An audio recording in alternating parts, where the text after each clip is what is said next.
प्रहलाद, तीनों लोग मेरे नाम से कांपते हैं। किसी में इतनी शक्ति नहीं जो मुझसे टक्कर ले सके।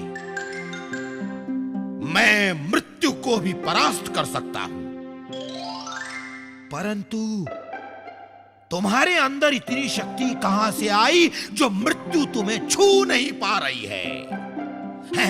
कहां से आई, बताओ।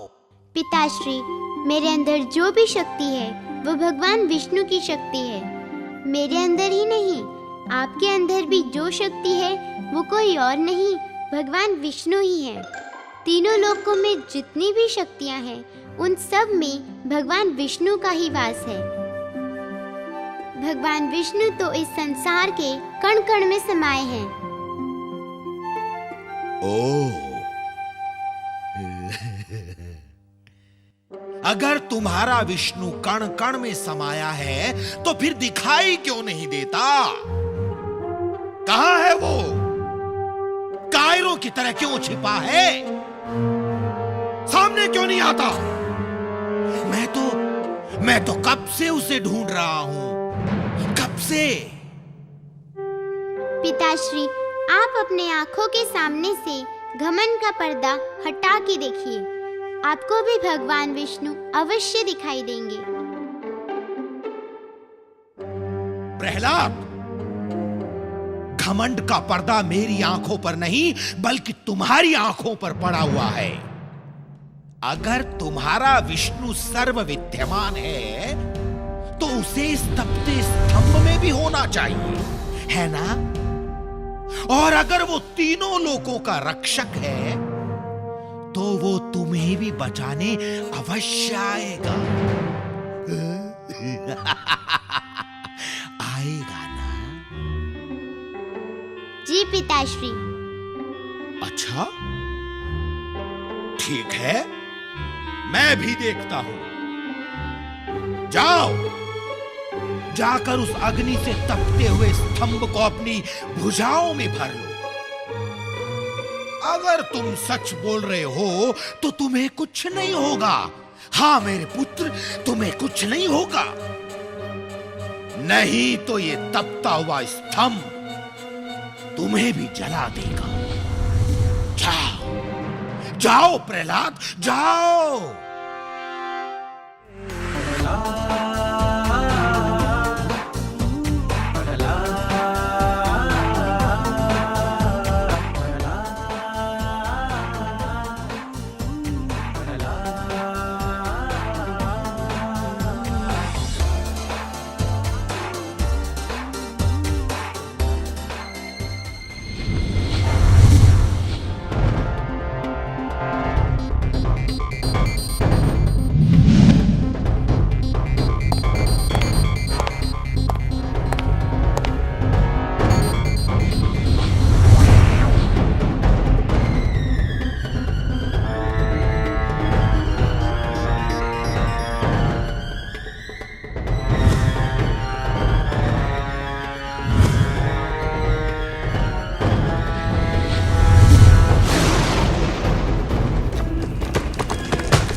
नरसिम्हा, नरसिम्हा, नरसिम्हा, नरसिम्हा, नरसिम्हा, नरसिम्हा। ना ये नर है ना पशु। कौन है ये? तू जो भी है, मैं तुझे जीवित नहीं छोड़ूंगा। हिरण्यकश्यपु, आज तेरे पाप का घड़ा भर चुका है। ये क्षण तेरे जीवन का अंतिम क्षण है। तू मुझे नहीं मार सकता। मैं अमर हूं, अमर। मुझे तो स्वयं ब्रह्मदेव ने वरदान दिया है। सुना तुमने? ब्रह्मदेव ने वरदान दिया है। याद कर अपने वरदान को। मेरा वध ना तो कोई इंसान, ना कोई देवता, ना कोई पशु और ना ही कोई पक्षी कर सकता है। अब देख, ना तो मैं इंसान हूं, ना ही पशु, ना ही कोई देवता और ना ही कोई पक्षी। मेरा वध ना तो आकाश में हो सकता है, ना पृथ्वी पर और ना जल में, ना घर के अंदर हो सकता है और ना घर के बाहर।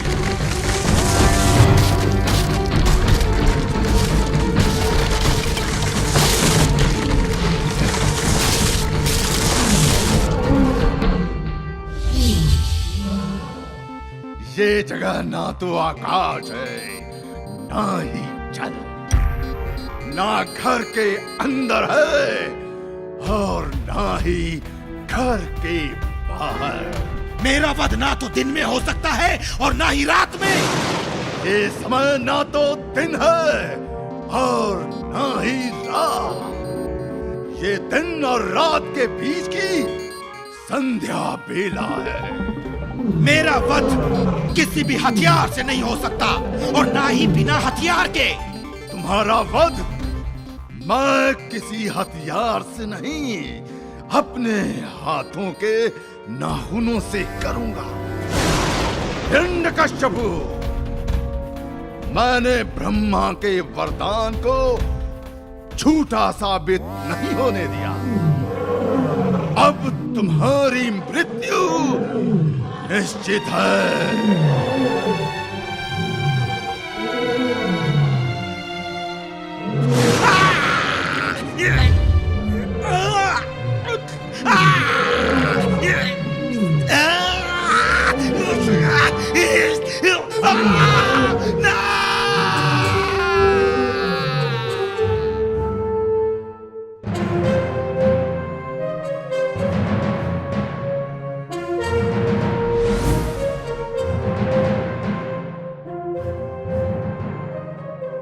और इस तरह ब्रह्मदेव के वरदान की लाज रखते हुए भगवान विष्णु ने अपने नरसिंह अवतार में हिरण्यकश्यपु का वध कर दिया। भागो भागो भागो, बचाओ। हिरण्यकश्यपु का वध करके भी नरसिंह की प्यास नहीं बुझी थी। उनकी क्रोध की ज्वाला में कई असुर मारे गए। उनका ये भयानक रूप देखकर देवतागण भी भयभीत हो गए। उनमें से किसी की भी हिम्मत नहीं हुई कि वे नरसिंह के इस भयानक रूप को शांत कर सके। सारे देवता भागकर देवी लक्ष्मी की सहायता मांगने पहुंच गए।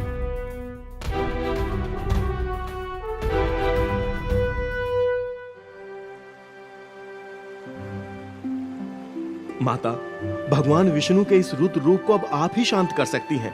हम में से कोई भी नरसिंह के क्रोध को शांत करने की शक्ति नहीं जुटा पा रहा है।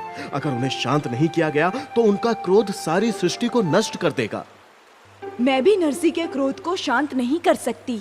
उनका परम भक्त प्रहलाद ही अब उनके इस विनाशकारी रूप को शांत कर सकता है।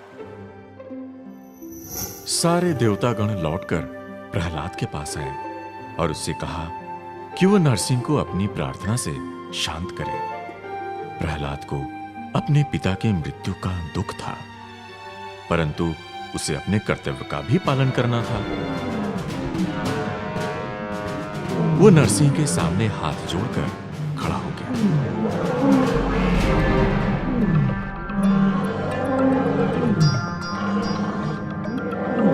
हे प्रभु, आप तो प्रेम और दया के सागर हैं। मैं अपने पिताश्री की ओर से आपसे क्षमा मांगता हूँ। प्रभु, मेरे पिता की आत्मा को क्षमा कर दीजिए। प्रभु, अपने इस छोटे से जीवन काल में मैंने भी भूल किए हैं। अपने पिता की आज्ञा की अवहेलना करते हुए मैंने आपकी पूजा की, इसी कारण वे आपके शत्रु बन गए। मैं भी अपने पिताश्री के इस पाप में पूरी तरह भागीदार हूँ। हे तीनों लोकों के रक्षक, मुझे भी क्षमा कर दीजिए।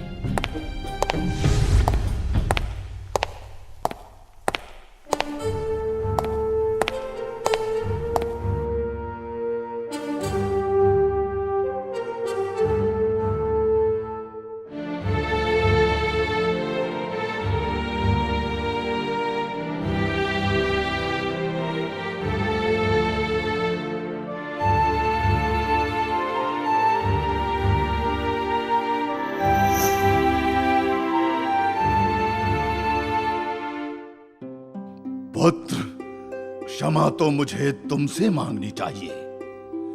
तुम मेरे परम भक्त हो, फिर भी मैंने तुम्हारी सहायता करने में बहुत देर कर दी। मेरी वजह से तुम्हें अपने पिता की क्रूरता को सहन करना पड़ा। हे मेरे परम भक्त प्रहलाद, मुझे क्षमा कर दो। हे परम पिता, इन अत्याचारों ने मुझे ये बता दिया कि मेरे अंदर आपके लिए कितनी भक्ति है, और ये भक्ति मैं जीवन भर कम नहीं होने दूंगा। भक्त प्रहलाद की जय! भक्त प्रहलाद की जय! भक्त प्रहलाद की जय!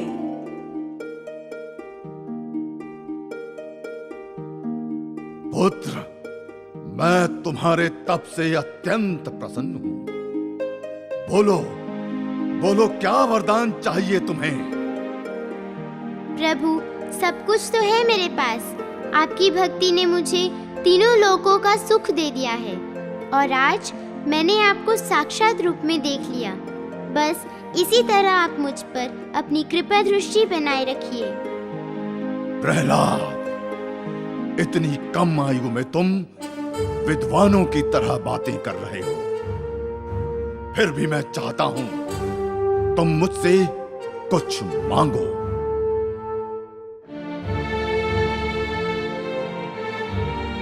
भगवान, आप मेरे पिताश्री को उनके सारे पापों से मुक्त कर दीजिए। जीवन भर वे आपकी महानता को पहचान नहीं पाए। प्रभु, आप उन्हें अपनी शरण में ले लीजिए। हे प्रहलाद, जिस प्राणी का तुम जैसा पुत्र हो, वो अपनी मृत्यु के बाद वैसे ही सारे पापों से मुक्त हो जाता है। पुत्र, आज से ये विशाल साम्राज्य तुम्हारा है। तुम अपने पिता की जगह राज करो और अपने धर्म और मानवता के प्रति अपने कर्तव्यों का पालन करो। जो आज्ञा प्रभु।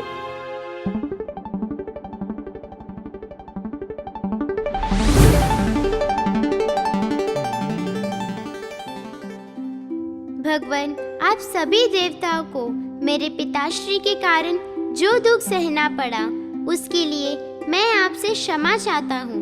कृपा करके आप सभी देवतागण मेरे मृत पिताश्री की आत्मा को क्षमा कर दीजिए। ऐसा ही होगा पुत्र। जाओ और जाकर अपने पिताश्री का अंतिम संस्कार करो। इससे उनकी आत्मा को शांति मिलेगी।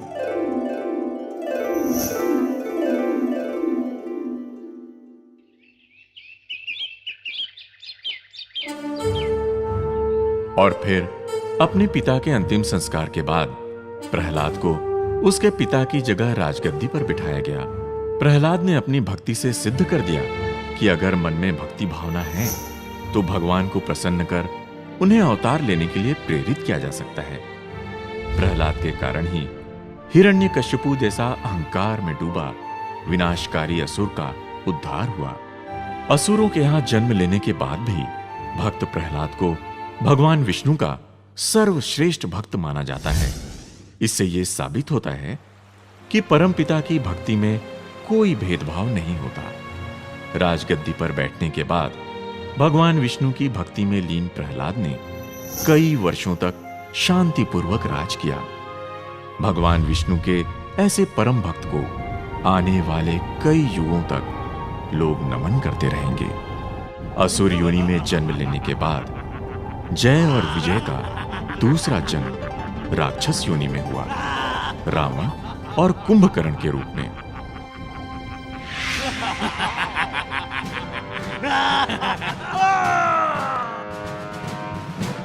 और आखिरी जन्म उन दोनों ने दुष्ट क्षत्रिय के रूप में लिया, जिनका नाम था शिशुपाल और दंडवर्क। जय और विजय को दिए गए श्राप के अनुसार इन दो जन्मों में भी उन दोनों का वध भगवान विष्णु के अवतार के हाथों में हुआ।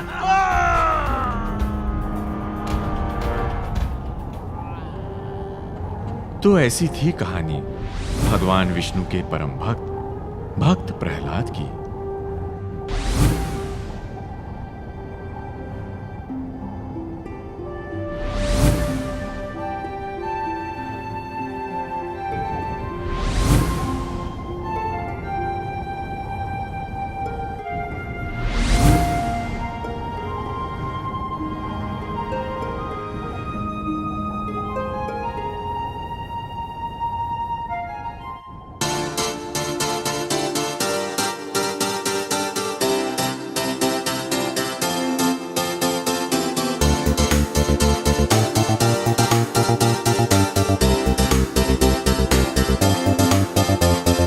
दानव की संतान था किंतु था विष्णु का साथ। 100 सदियों में आया एक ऐसा था प्रहलाद। नारद से सीखा बचपन में सच्चाई का पाठ। 100 सदियों में आया एक ऐसा था प्रहलाद।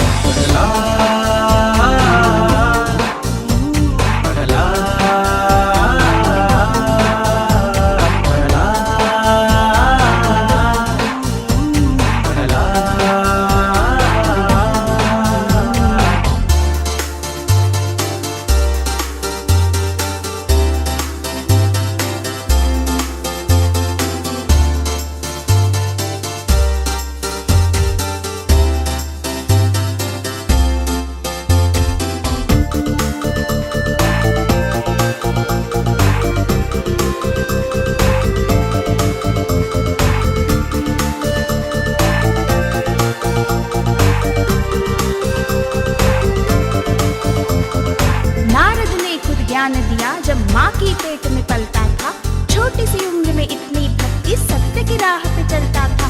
गुरुओं ने जो दंड दिए हंस के सारे झेला था। विष्णु थे जब साथ खड़े फिर कैसे वो अकेला था। रास्ते जो अपनाए उसने राह कभी वो नहीं छोड़ा। ले ली वचन सच्चाई की उसने कभी न वचन तोड़ा। था उस जैसा भक्त बसे 100 लोकों में अकेला था।